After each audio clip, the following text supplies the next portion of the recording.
The war in Ukraine has entered a startling new phase. Actions are escalating on both sides. The conflict, now deep into its third year, continues to find new ways to surprise observers. Yesterday, on June 1, 2025, Ukraine demonstrated a remarkable and audacious capability.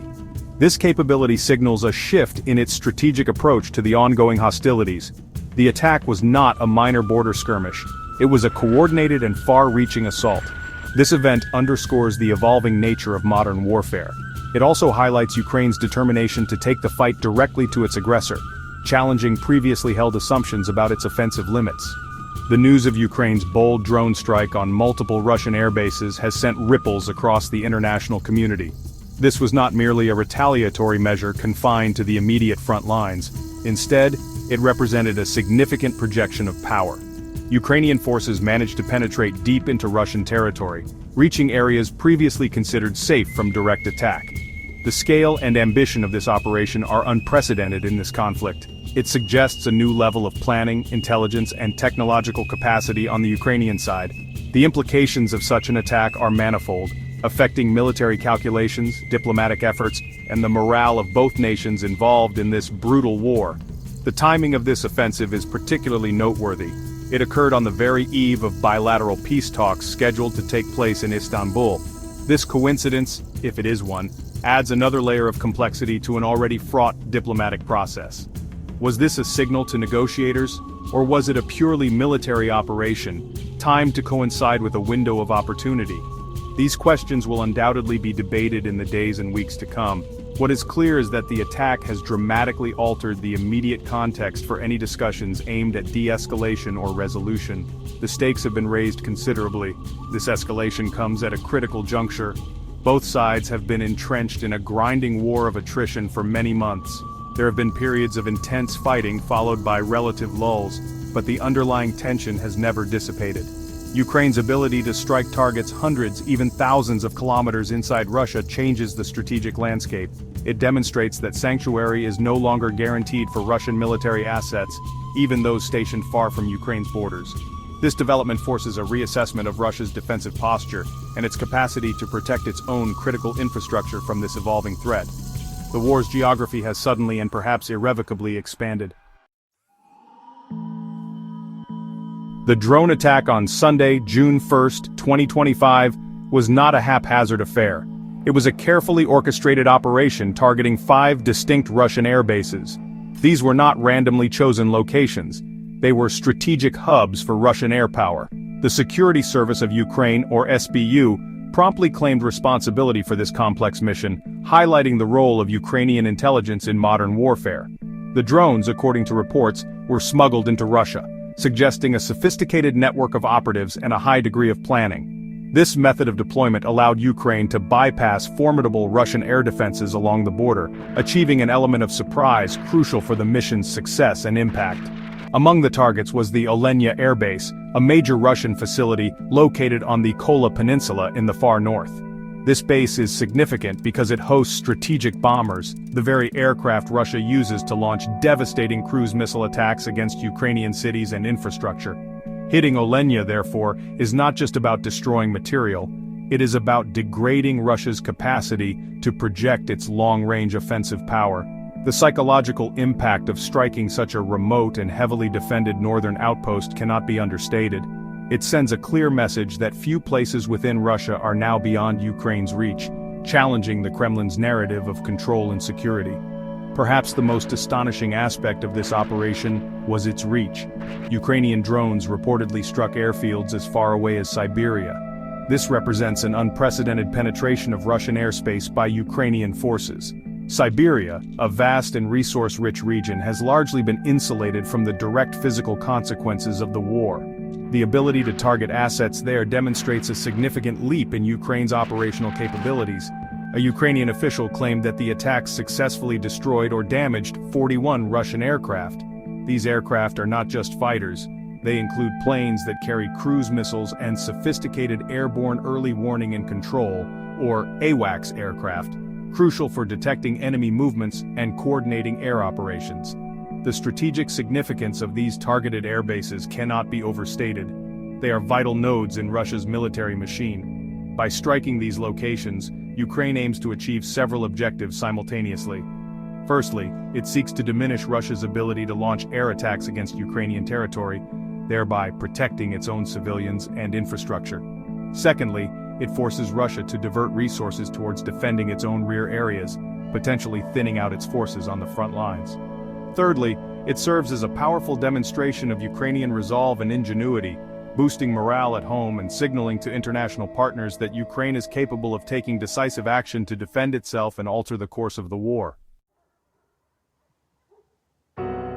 The timing of this audacious series of drone strikes is impossible to ignore in the context of international diplomacy. The attacks were launched on Sunday, June 1, 2025. This was the day immediately preceding the scheduled commencement of bilateral peace talks in Istanbul. Such a significant military operation, executed on the eve of crucial negotiations, inevitably casts a long shadow over the proceedings. It raises fundamental questions about Ukraine's intentions and its expectations for the talks. Is this a move to negotiate from a position of newfound strength? Or is it an indication that Kiev has limited faith in the diplomatic process at this stage of the conflict? The implications for the peace talks are profound and multifaceted. On one hand, the strikes could be interpreted as a Ukrainian attempt to pressure Russia into making more significant concessions at the negotiating table. By demonstrating an enhanced capability to inflict damage deep within Russian territory, Ukraine might believe it can alter Moscow's calculations regarding the costs of continuing the war. The destruction of valuable military assets, particularly strategic aircraft, represents a tangible loss for Russia. This could, theoretically, make Russian negotiators more amenable to discussing terms that they might have previously rejected outright. It is a high-stakes gamble, leveraging military success for diplomatic advantage. Conversely, such a bold offensive could have the opposite effect, potentially derailing the peace talks before they even begin in earnest. The Russian leadership might view the attacks as a deliberate provocation, an act of aggression designed to sabotage any chance of a negotiated settlement. Moscow could respond by hardening its own stance, refusing to engage in meaningful dialogue while its territory is under attack. There is a significant risk that the strikes could lead to an escalation of hostilities, with Russia seeking to retaliate in kind, further diminishing the prospects for peace. The international mediators involved in the Istanbul process face an even more challenging task in trying to bridge the gap between the two warring parties. The attack serves as a stark reminder of the grim realities of the war, even as diplomats prepare to discuss peace. It highlights the immense difficulty of de-escalating a conflict that has become so deeply entrenched and has involved such profound losses on both sides.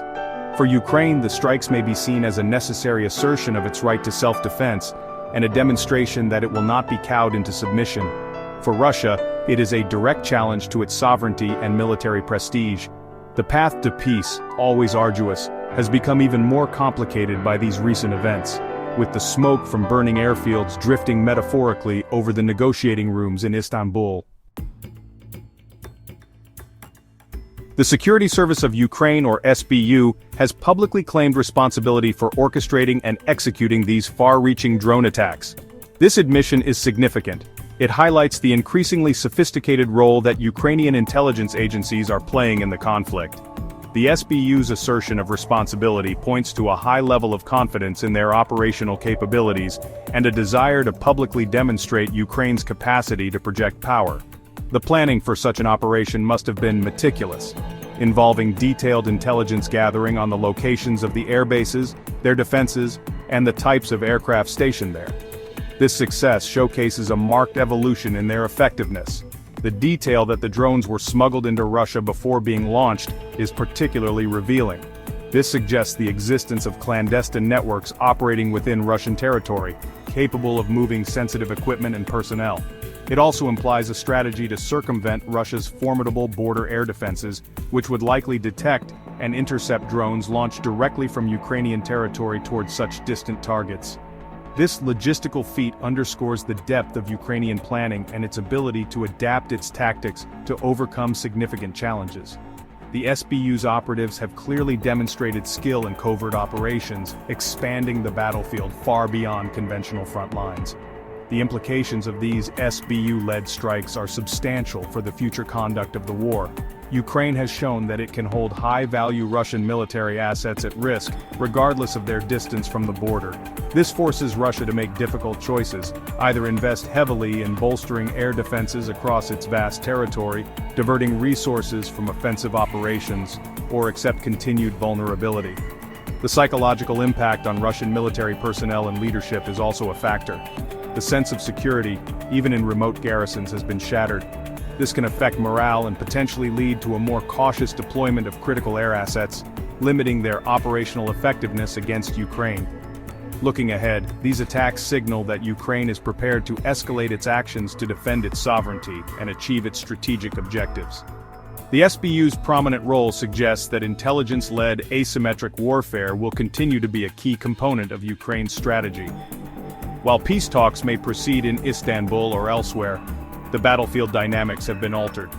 Ukraine's demonstrated ability to strike deep within Russia could either compel Moscow towards a more serious engagement in peace negotiations, or provoke a harsher, more widespread Russian response. The coming weeks will be crucial in determining how this bold Ukrainian gambit influences the trajectory of the war and the elusive prospects for a lasting peace in the region.